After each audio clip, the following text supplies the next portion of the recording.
Here is Revelation 1:7 from the King James Version, KJV. Behold, he cometh with clouds, and every eye shall see him, and they also which pierced him, and all kindreds of the earth shall wail because of him.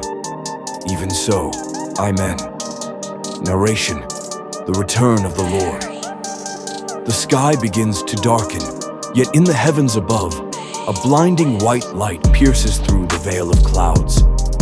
It's no ordinary light. It's a glorious radiance that overwhelms the senses and shakes the very foundations of the earth. A mighty chariot, as dazzling as the sun, descends from the heavens. This chariot is not made of earthly metal, but forged from the purest fire of the heavenly realms, flames dancing along its edges with wheels like spinning galaxies. Leading the charge are 4 immense white stallions, their manes shimmering with an ethereal glow, leaving trails of lightning in their wake. Upon the chariot stands the Lord of Lords, his presence majestic and fearsome, cloaked in robes as pure as snow, but shimmering with the golden hues of glory. His eyes burn like flames of fire, seeing into the very hearts of men. In one hand, he holds a sword of light, its edges crackling with divine energy, and in the other, the book of life itself, glowing faintly but undeniably powerful. His voice thunders across the earth like the roar of 1,000 waterfalls, shaking mountains and splitting the seas as he declares, "Behold, I come, and every eye shall see me. I come for judgment and for victory. My enemies shall fall, and my kingdom shall rise forever." The heavenly army surrounding the Lord is an army unlike anything ever imagined. A host of angels, each radiant and fearsome, resembling Super Saiyans in their brilliance and power. Their hair glows with a golden fire, and their eyes blaze with unquenchable intensity. Their bodies emanate an aura of pure energy, crackling and pulsating with strength. Each angel wields a weapon unique to their divine purpose. Some bear flaming swords, others hold spears of light, and a few carry immense shields shimmering like mirrors that reflect the sins of the wicked. Their voices rise in unison, singing songs of triumph that echo through the universe. It's a song that sends chills through the souls of the nations, a song of justice, of victory, of the final reckoning.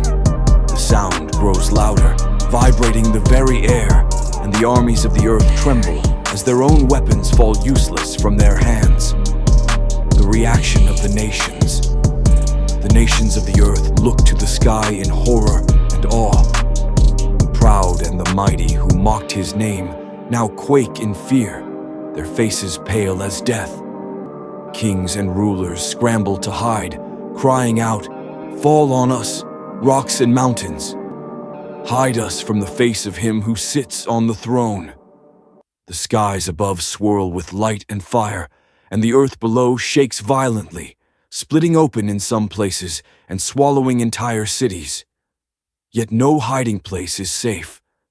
Every eye will see him, whether on the battlefield, in their homes, or deep within bunkers carved into the mountains. Even those who pierced him, both literally and figuratively, will see him and weep, recognizing the full weight of their deeds.